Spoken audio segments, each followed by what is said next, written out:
This is Carrie Gleckner. This is part 3 of this week's Meigs Forward, and my guest is Rich Wamsley.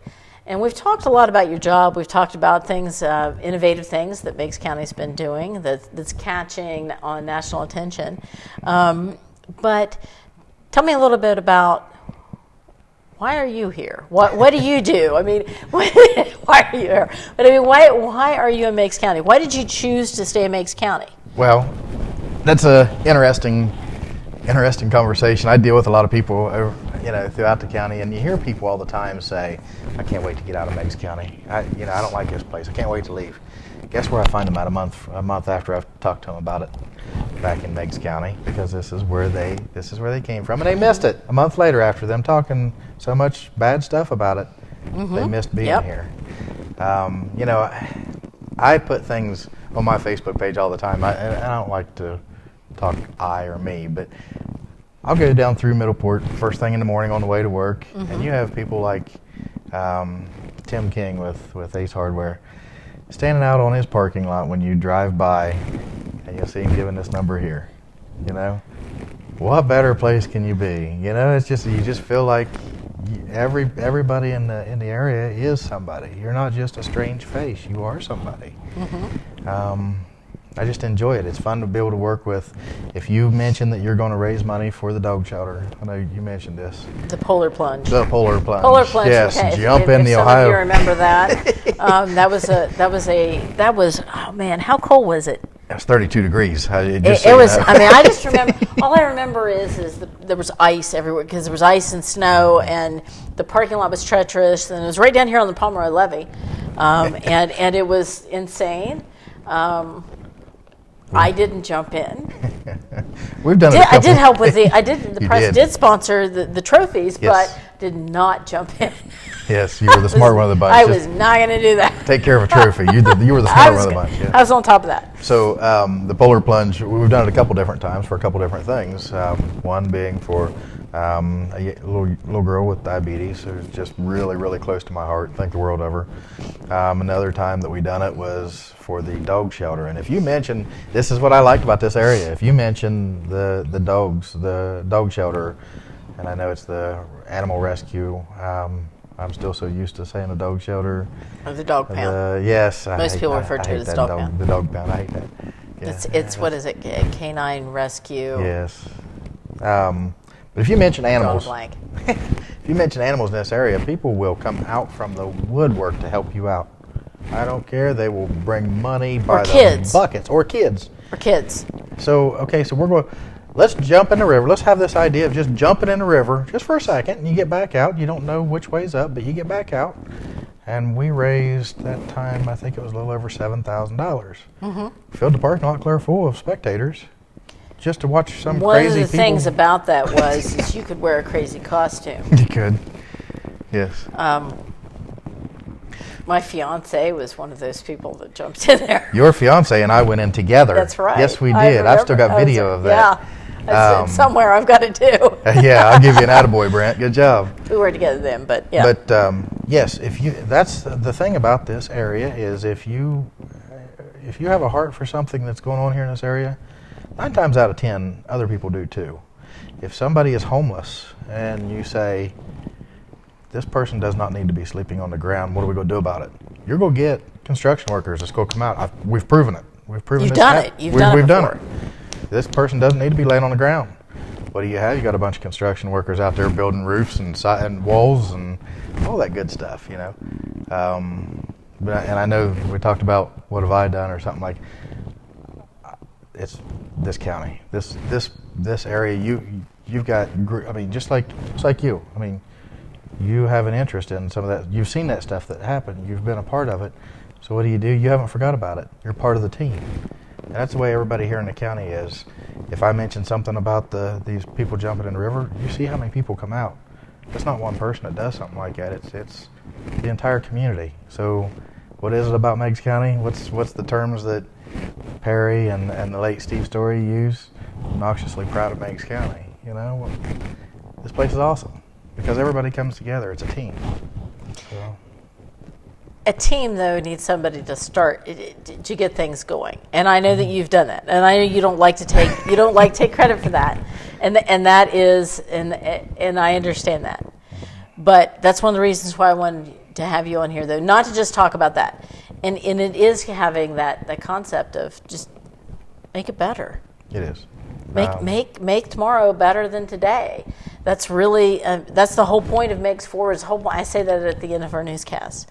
That's what we're doing. We're working to make tomorrow better than today. And it's fun to watch, like when Scott Hill and his group up there have come together with that Gosh. The Christmas parade and if you wasn't up there at that the Christmas in the park last year, that seemed like something from back out of the 1920s when people came together out of nowhere and just had this huge celebration. And it's like, this is 2019. People don't do this anymore, but look what we've got. It's amazing. It's here. Look at racing in general. But I mean, look at the park up there, it just takes somebody to jump in and do something.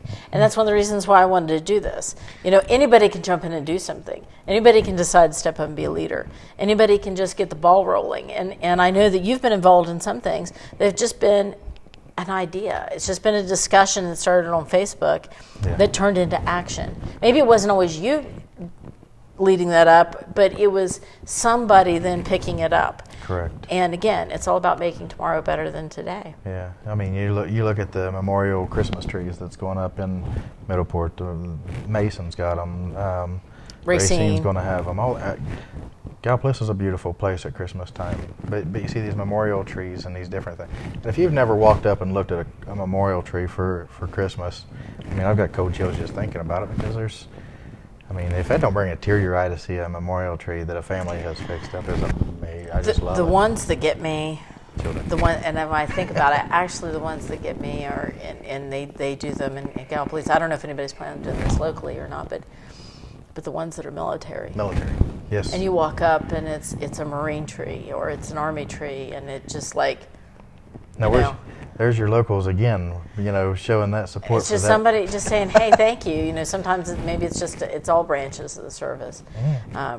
I saw one that was Navy, and my grandfather was in the Navy in World War II, and it was, it was just like, they're all every one of those. They get you, but it's also, and some of them are businesses. Or promotional. Sure. Some of them, some of my favorite ones that they do are kids.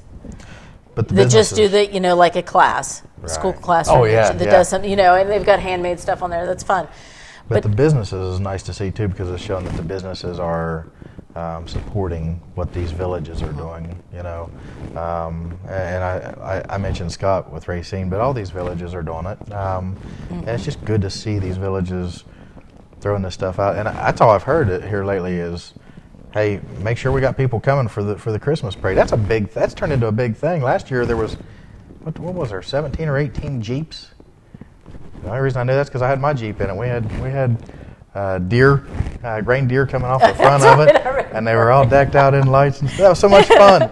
We had a guy that was running around dressed up as the Grinch, and nobody even knew who he was. We finally found out later, but he's an avid supporter of what's going on in Racine. So he's out right now saying, hey, you're going to put something in the parade this year, right? You're going to put something in the parade this year. And then when you get down to the park and they're singing different old Christmas carols, and they're seeing the kids line up and get on Santa's lap.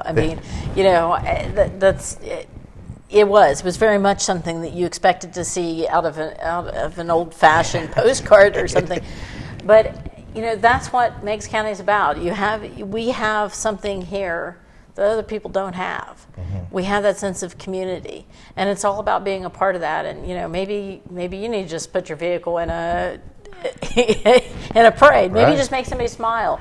But it's all a part of making tomorrow better. Yeah. So at the beginning of that, you asked me, why am I here? I think the last few minutes took care. That's like, this is that.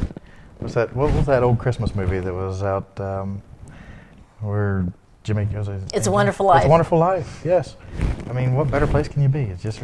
I awesome. love the end of that movie when he gets his life back. Yeah. And he's running, hello, lamppost, and it's, the old savings and loan. He goes through and he's just happy to see everything. And that's how I feel all the time.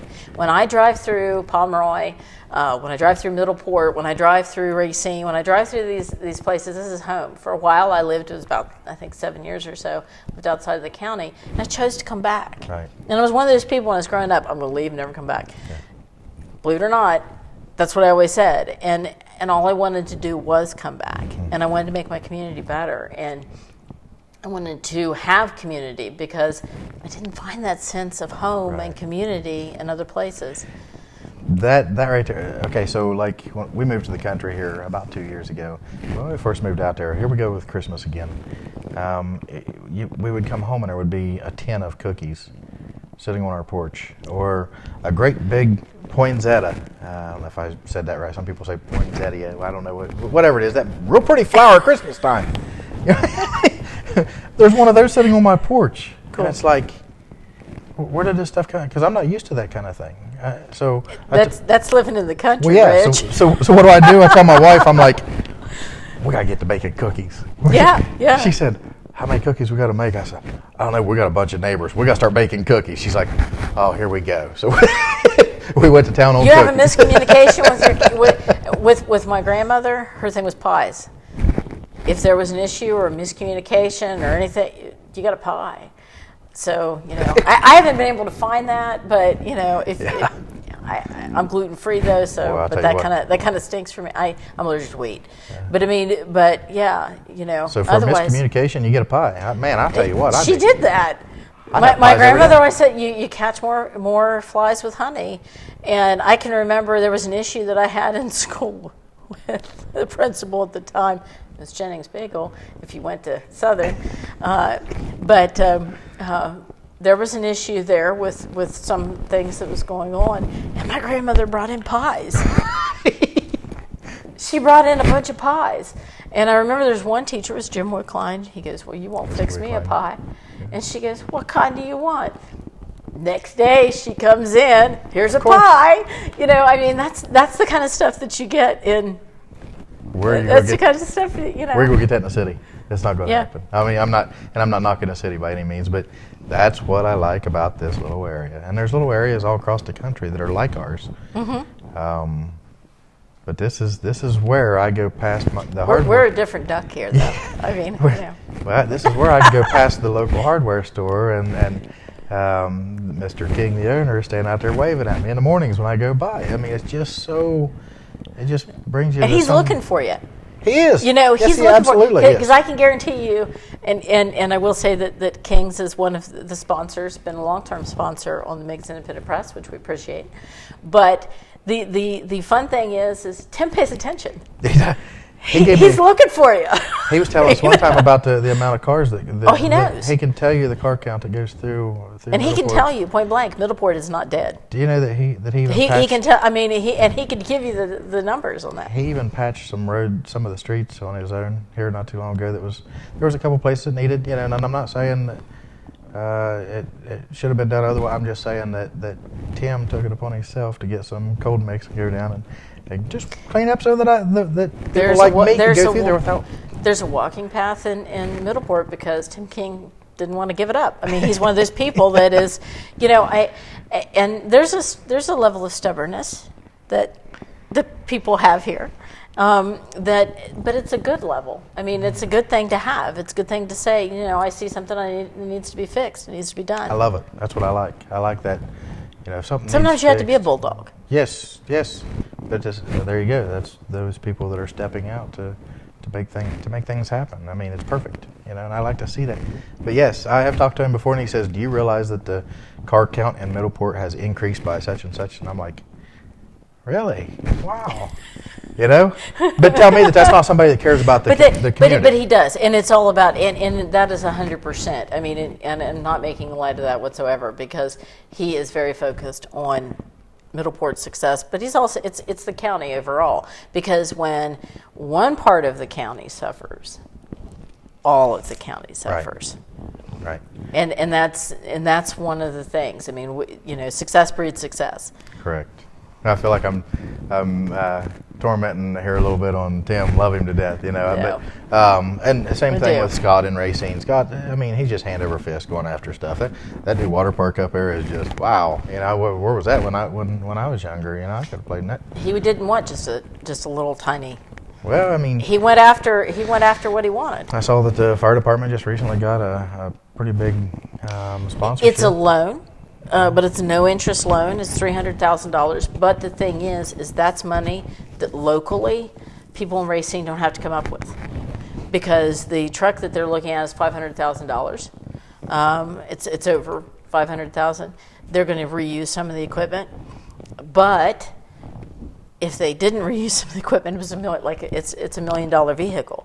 But this vehicle is something that, again, they went after that. They went after the money. I believe Representative Jay Edwards had some hand in that too. But again, you've got people that are willing to step out and go, hey, we need some help here. Right. We need some money here. We need this here. We need that here. And we have that. You know, I was on that fire department for 17 years, and we would sit in these meetings and, you know, hey, let's spend some money on this, or let's spend some money on that. And you had people like Scott that was sitting there and he'd be like, I don't think we need to be spending that money right now. And you'd have us sitting in the background going, "Arr." But look where that fire department is today because of the decisions he made, because when it came time for it, then all of a sudden the money was there. Because you did save the money for this to happen. You weren't buying just anything. Yes, and I'm not saying other departments don't do that. I think they all probably pretty much do that. But that shows what leadership is in this area. You know, and I used to be that guy that would grumble, and I'm thinking, man, I'd have that place so far underwater right now. These guys are doing good. This is awesome. I love it. So, yes, that fire department up there is just, if you've never been in any of these fire departments, stop and take a tour of them. They're beautiful.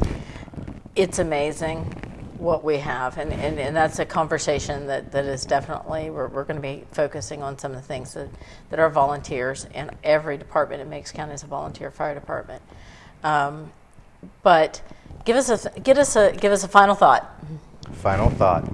Well, again, the big thing for me is here we are now talking about our community and what we love about our community, and I'm going to follow back up with you again back to the census. You know, we can't have what we have without funding. So that census stuff, I mean, I know that we're kind of on part 3 here of things in our community. Your final thought. But that right there is why we're able to sit here today and smile and say, all this stuff's going on here in this county, but numbers have to be there. Anybody that knows me knows I don't like numbers, but numbers have to be here in order for all this different stuff to happen, whether it be with the fire department or the water parks or the schools, all that stuff. If the kids want free lunches at schools for the whole school, these numbers have to be here. So let's make sure that you guys do your census for this 2020, because that's a big deal. And also, it's another way that you're helping your community. And I've got another weird thing that we're going to do this summer, and hopefully I can get a couple people to help me. But we jumped in a river, and on January 1st one year, we're going to do something different. So I'm intrigued but slightly terrified. We'll find out. Intrigued but slightly terrified. We'll do part 4. He's looking at me. He's looking at me. So anyway, all right. Sounds good.